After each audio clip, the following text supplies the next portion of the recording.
So how do we delete? So I want you to figure out how would we delete an item. So pause this video right now and go at it.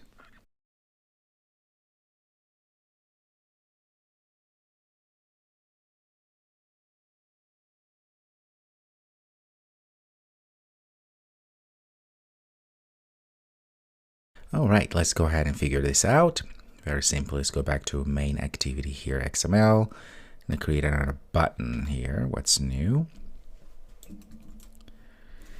I'm going to say it's going to be delete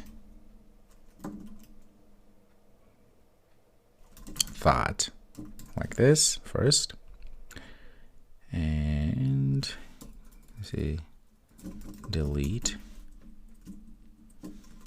thought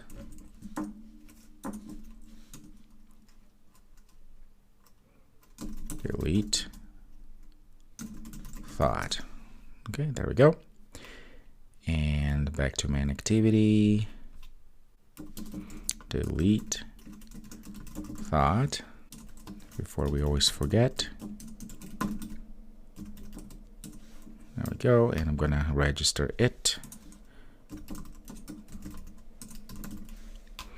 Of course, down here, I'm gonna come, let's see, case r.id.delete thought. I'm gonna call here delete my thought. Of course, let's go ahead and create this. There we go. So to delete a thought, there's different ways to do it. Remember, we're just trying to delete a field. Now, when we want to delete a specific field, it's actually an update. This is very interesting. So what we do, we're going to call our journal reference. I'm going to say update. Now, what are we going to be updating? In this case, I'm going to pass the key that we're going to be updating, which is the title, I believe. Or was it thought? It's a thought. There we go. If only we could actually delete our thoughts. So, a thought, and then we're going to call this field value class that comes from Firebase Firestore, like that, and then invoke the delete method. Okay, that's how you delete. So essentially what you're doing here is you're doing something like this. You're doing map, okay, path, string, and object. We've seen this many times now. I'm going to say data is equal to new hash map, like that, and then we're adding the data, something.data.put, and I'm going to put our key thought, and then I'm just going to go ahead and add the field that delete as such. So then I'm going to copy this, and then instead of doing all of that like that, we just go ahead and pass our data like this. But you notice it's all the same code, and this is much better because we're just writing all of it in one line of code. We're passing the key thought and the deleting that field. Okay, that's the reason why I'm not doing all of this. So I'm gonna just keep it like that so you can see that it's actually possible to do so. Okay, if you save this, and of course you can always come down here and attach the on failure, on success. You can do that on your own time, but this should be good. At this point here, let's see if this happens. I'm going to save this and give it a run.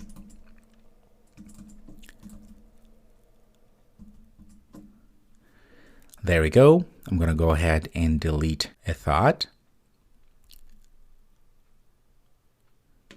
Click, and voila. You notice it took a little bit and went ahead and deleted it. And you notice also the moment that happened too, we were able to remove that thought that was deleted. Very good. So if I come down here and add another title, let's say random thought, I'm going to say save. I'm going to have it all that, and it's still there. Very good. And I can go ahead and delete again. That thought is gone. Now, if we wanted to delete the entire field, the entire object here, we could do that by doing the following. In this case here, I'm going to call this private delete all. So what we're going to do here, this is going to be void. And what to do here, I'm just going to go ahead and say the reference, so journal.delete, like that. This indeed will go ahead and delete our document, but mainly it's going to delete the contents of our document. So let's go ahead and test out and see how this works. I'm going to just copy this and call where we are calling my thoughts. There we go. Save this and give it a run. There you go. Let's see if we can delete it all. In fact, let me just add something here. New thoughts. Hey there.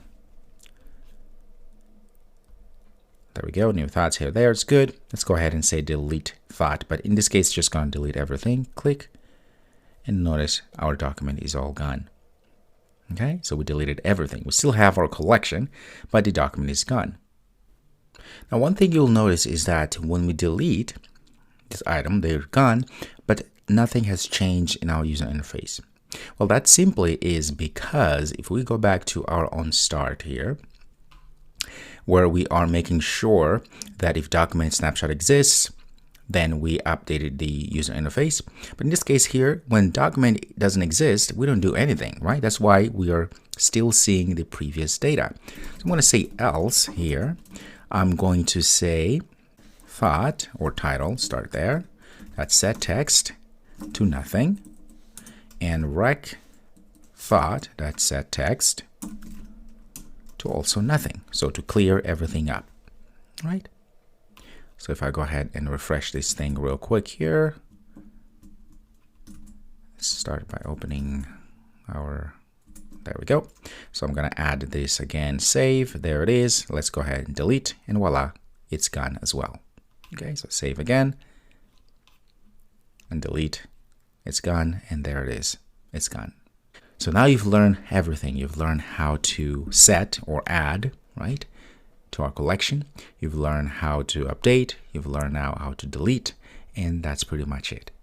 So what I want you to do now is to create a to-do application. Okay, just a very simple one where you're able to add all these items, and then you'll be able to get all those items that you're adding, right, to show in a recycle view. Now it's going to be a little bit challenging, but you can do that. Just go ahead and Google around and figure out how to add data into a recycle view from Firestore. I'm very confident you can do that, and we'll do more in the next videos. All right, I'll see you next.